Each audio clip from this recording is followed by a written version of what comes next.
Hey guys, welcome to Cricket Fanatics Magazine. And today I'm bringing you a special exclusive interview. I spoke to you guys about it for a while, and I finally got an S under 19 coach on the show today. Coach Maketa is going to be joining us today, and we can get into some conversation about his role in the South African cricket system. It's such an important role. He's had such an important influence on South African cricket over the last years, and I would say even more than a decade now. He's been really influential in domestic cricket. At the national level, now with the S under 19s, etc., and high performance, and so many other things. So it's going to be a very in-depth interview over here, guys. So please get your questions in if you want to ask any questions. But before we get going, before we get started, there's a couple of things I please like you guys to do. If you're new to the channel, please subscribe, click that notification bell for all future videos. Don't forget to also download the latest issue of Cricket Fanatics Magazine monthly. Every issue is 100% free, straight to your inbox every single month. The link is right now on the screen as well as in the description. And we're bringing out our next issue tomorrow. So please subscribe now and you'll get a notification. Coach Maketa is also in that particular issue as well with an exclusive written interview from one of our writers. But we wanted to add this interview in with it so that you guys can get a little bit of a deeper understanding of how things actually works in the setup. I'd also like you guys to please smash that like button, comment, and share. It's very important that you do so that we get into the YouTube algorithms, etc. So without further ado, let's get straight to today's interview. I'm looking forward to this one.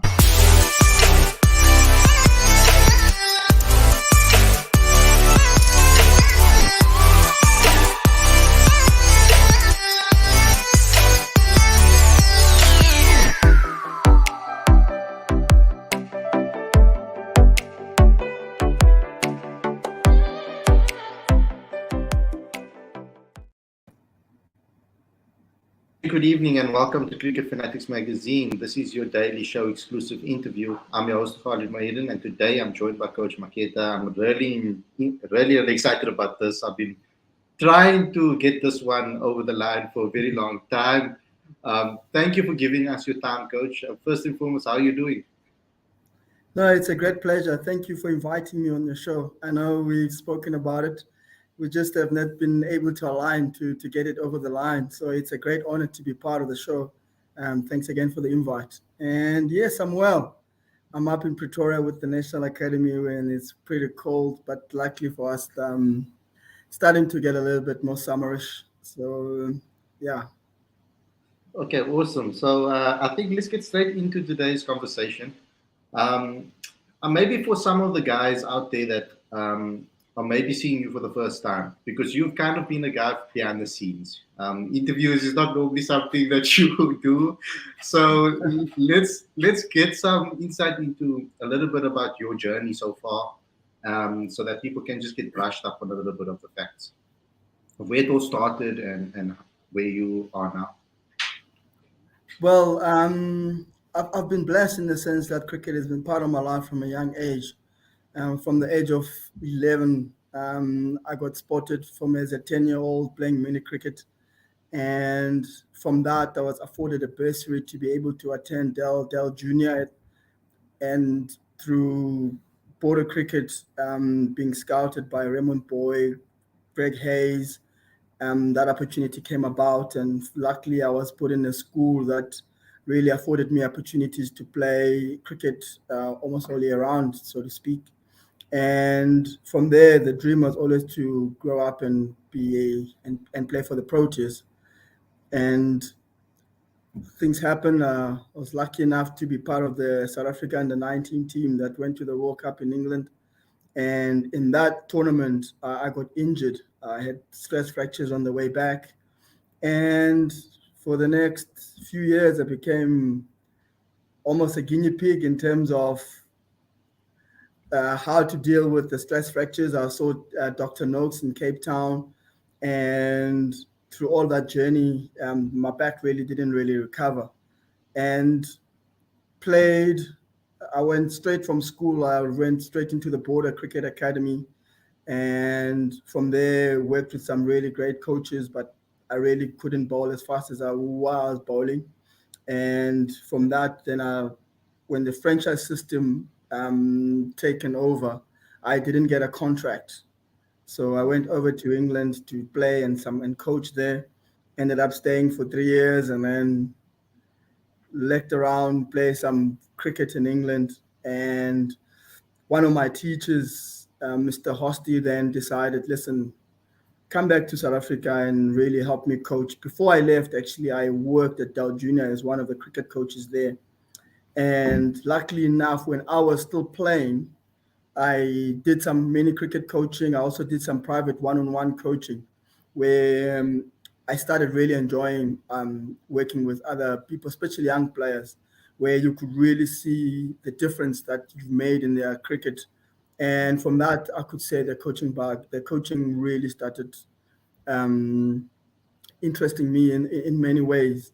And when I got to England, I also carry on with a little bit of coaching. And with my club, I'll be doing the warm ups, really hitting catches, working with the guys, parting some of my knowledge that I'd learned, and coming back to be specifically working as a coach at Webpubs in Cape Town, really then almost set everything up in terms of me transitioning into, well, cricket, you're banging your head against the wall. It's not really happening, but the passion for the game is there. I want to stay involved in the game. And then I started coaching from there. And luckily at Webpubs, I had great young players that were coming through. And we beat big schools. And having worked with so many good coaches, and Richard Parbas at the Titans then invited me as trainee assistant coach to go and work with them. And again, with the blessings you get there, there's more calls, there's Stain, there's AB, there's Faf, all those great players before they became who they are and the world beaters. And working with those guys in terms of that talent, and also having Richard as a mentor and as my coach in terms of I was involved in all the conversations. One-on-one players, I was sitting in selection, I was sitting in planning practices, I was sitting in. So I got a really good grounding when it came to being exposed and working with talented players and asking questions. And a lot of the players started getting exposure at international level where they came back with new things. And for me, having not played international cricket, I it was easier for me to ask questions in the sense of fascinated me in terms of what was happening at the Proteas level, and the players were really good in terms of coming back and sharing that information. I was just a sponge in that way. And Richard, as an international coach, I was always in his pocket, talking cricket, learning as much as I can. And through that experience, then I gained a lot of confidence in terms of the coaching game. And I'll be honest, at the start, it was really about trying to prove myself and sharing as much of information as I can.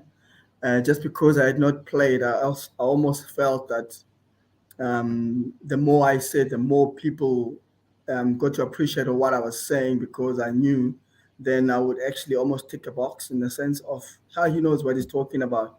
So from that point of view, I did a lot of learnings in terms of gathering information.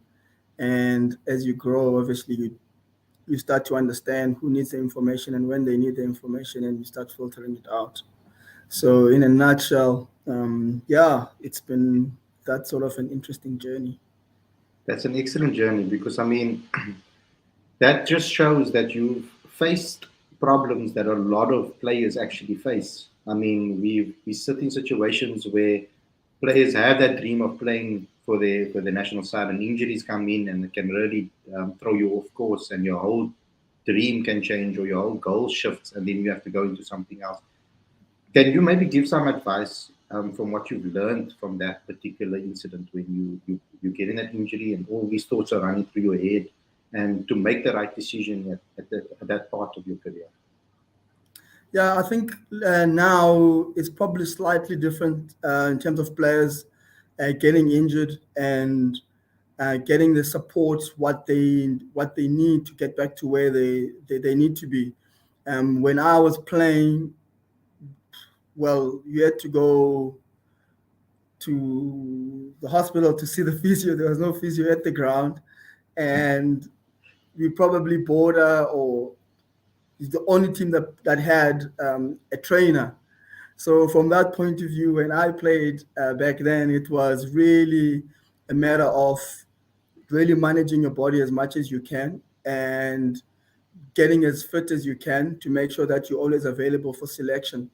And in many ways, for me, that probably was a little bit of a disadvantage because I overbowled, thinking the more I put in, the more I'm going to get out. And without then the knowledge of bowling on concrete, really putting your body under that amount of stress, you're going to get stress fractures. And now, if I have to give advice to the current players, well, we find now players are coming back from stress fractures stronger and ready to go because the medical has really moved on in terms of support, in terms of diagnosis, in terms of making sure that the players do the right things to get back. And mentally, though, they still go through what I went through in terms of self doubt, that you'll be able to come back. And again, with soccer and cricket South Africa, who've put in a lot of things in place where players can be really supported mentally by psychologists, whatever they feel they need, and us as coaches making sure that we touch bases with those players that were outside in our group from that point of view. So, as much as it's chalk and cheese from when I played, in terms of what they will go through now, but the most important thing now is players being honest in terms of how they're feeling, where they are coming back from injury. And if that support is not there, they've got other avenues in terms of soccer going through that channel and making sure that they get the mental support they need. Unfortunately, as South Africans, we're hard people. We never really, um, what's the right word? We never really put it out there that mentally we need a little bit more support. So it's always end up with us as coaches making sure that the players that are injured, that are outside the group, it's also our part of our responsibility to make sure that we check in with them. Just keep making sure that they come into the stadium, that they feel part of the group, they're not too isolated. Regarding where the team space is, yes, the team will move forward, but looking after the injured players, it's very, very vital for any system in making sure that they come back early. Because what I found in my short coaching career that those players who are a little bit disjointed from the team, they end up being the guys who, when they do come back, they almost drag the energy down because they feel they need to do extra, they need to do more, they're trying to get more attention. And that then you as a coach, you find out you're always catching up to where they are, whereby if you just keep tabs and checking up on them in terms of where they are, you find they actually come back and they come back quicker, and then they bring they are in a better mental space when they're back. Okay, so I just want to get into the S under 19 side and let's talk a little bit about your current role. Because when I heard that you were appointed, I thought it was a brilliant appointment. At first, I thought, but I was obviously sitting here thinking, but I was seeing, higher up. But I thought still, the S under 19 team's getting an amazing coach that understands all the different levels.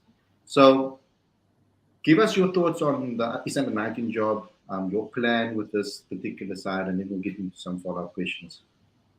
Yeah, it's an exciting job in the sense that you're trying to complement their private coaches and their school coaches, and also giving them the exposure of what is required at international level. Not only that, you actually get to expose them. We've just came back from Bangladesh, where as much as you will tell them the challenges that are awaits them, the temperatures, the culture shock, the food, up until they experience it and they take ownership of that, and then they think, "Oh, coach, I see what you mean. I see what you mean. Now I know what I need to do to actually get up to speed." So from that sense, it's very exciting. You're always coming up with almost something new for them. But it's also a little frustrating as well because you don't get to see them as often as you would like. Under 19 cricket, under 18 cricket for us is mainly school cricket, where they still have to prepare for exams. They still need to be at school, where you find with subcontinent countries where those guys are out of school And by the time we were playing Bangladesh, they already played two series against Pakistan. They already played Mm. against Pakistan and England, and now they're going to go play another series after us. So they're almost like an active emerging team that is playing consistently together, building up to the World Cup. And for us, it's mostly seeing guys during the holidays and also trying to get trips around the country where I get to touch base with them and just keep encouraging to keep the work that we've been doing and trust in the work that we've been doing. So that's the only frustrating part for us. But in the nutshell, it's an exciting job.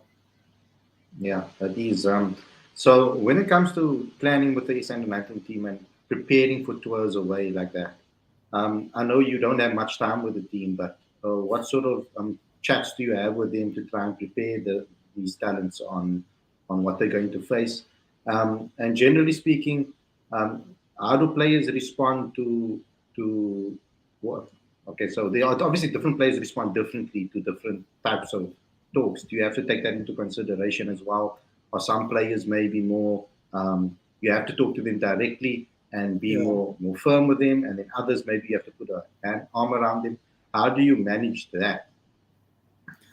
Yeah, for me, when I obviously took over, it was quite important because the group was already formed. So it was very important for me to just really get to know the individuals within the group. And I made sure that I take a little bit of a step back and try and view from a distance and also get as many views as possible before of making judgments in terms of their game. And from that point of view, once we had a camp here in Pretoria, and I got to understand more or less how I would want them to fit in the under 19 space. And once they went back into their into school, then we had meetings with their coaches over Zoom. So I invited their coaches, I invited their private coaches, and we sat down. I gave them more or less of where they fit in within the structure. Where would I see them batting? What sort of um, game plan we would like him to try and execute in terms of his strength, how he fits in, and how he complements the team with his strength. And then, unfortunately, from there, I had to trust the coaches to make sure that they're working according to those lines. And for us, we are lucky with this group where most of them have got private coaches. They can afford that side the of the coin, where they had private coaches, guys like Jimmy Cook are working with them, and we were able to have a conversation with everybody, all the ball players involved, to assist us while it was during winter. So another challenge for me building up to the Bangladeshi tour was that it was a winter tour. Schools are focused on rugby.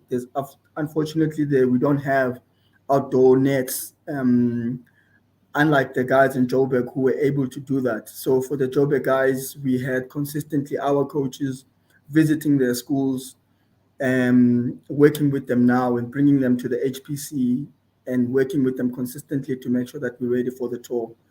So as much as we deal with an individual on what they need to be prepared, it was important for me to be clear on where they fit in and what they need to be working on to prepare for the tour.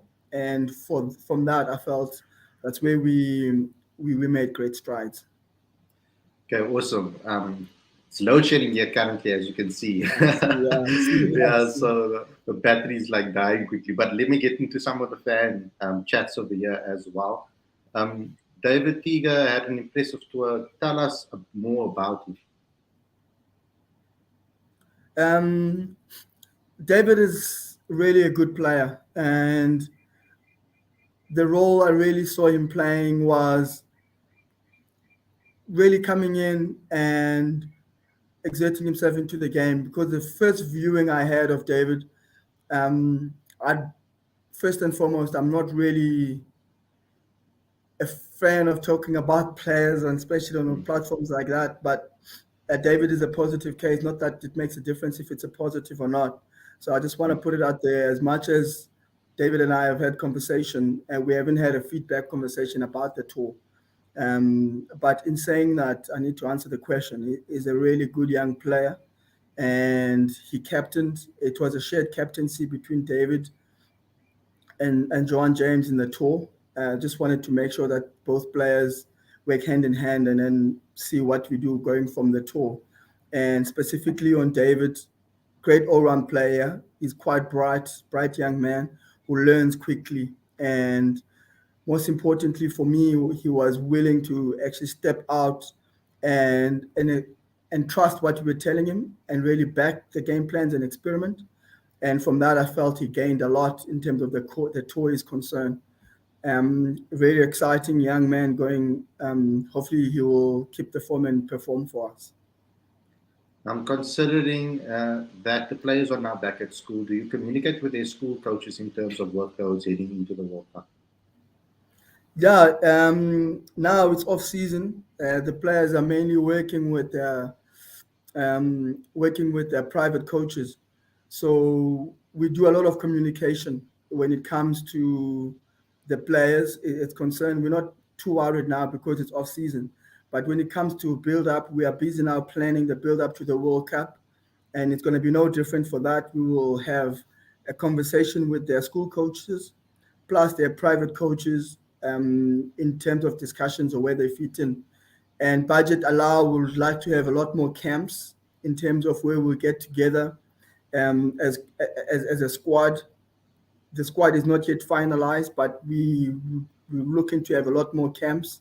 And also during the season now, coming opportunities hopefully will come up where we play in the Division Two competition, where we can expose some of our school young players up against a good opposition and good after good pressure playing against professional cricketers.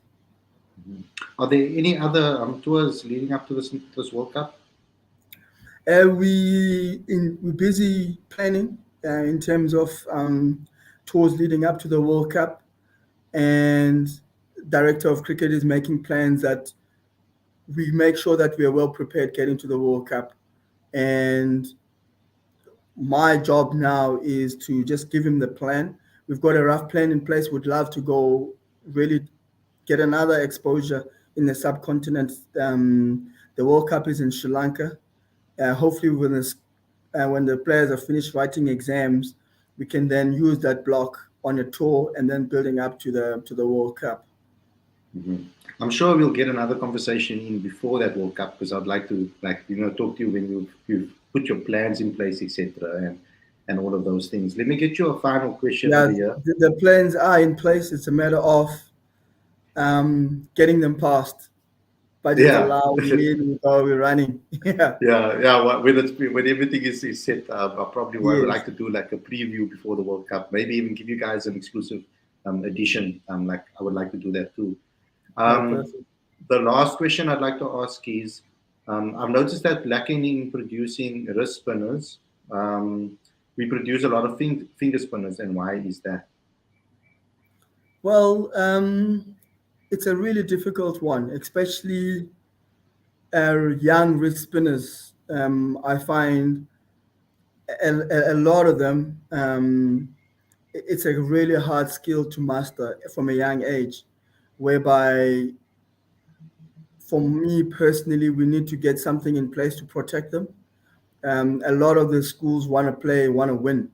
So you find a young wrist spinner at 15 or 14 years old would bowl one over, pitch too short, get hit for eight, and then it's taken off the attack. And we all know we want to be part of the game. So you end up thinking, no man, I don't want to bowl leg spin. I'm pitching short. I'll just be an offie.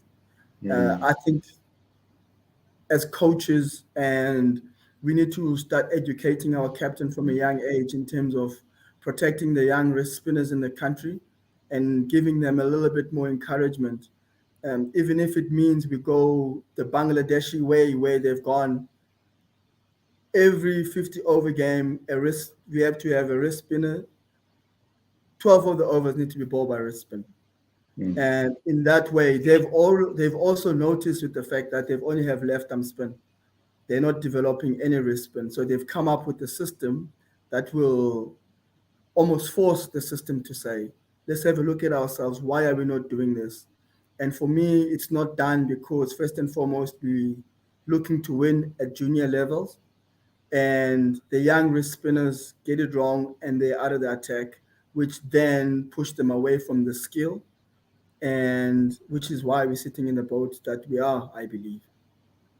Okay, we got Gordon over here, guys. Not the last one yet. I thought they're coming in still.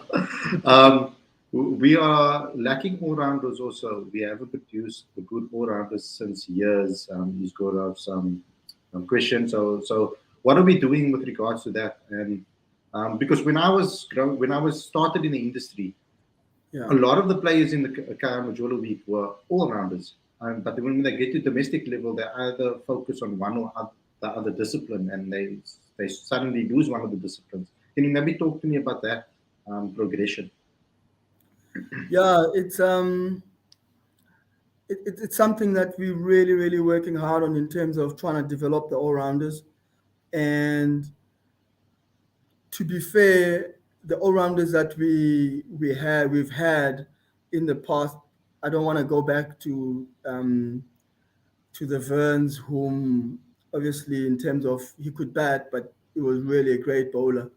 And when it comes to the Vian Mulders, when it comes to the Dan Khalim, when it comes to um, the current young players, it's been really tough from their point of view, whereby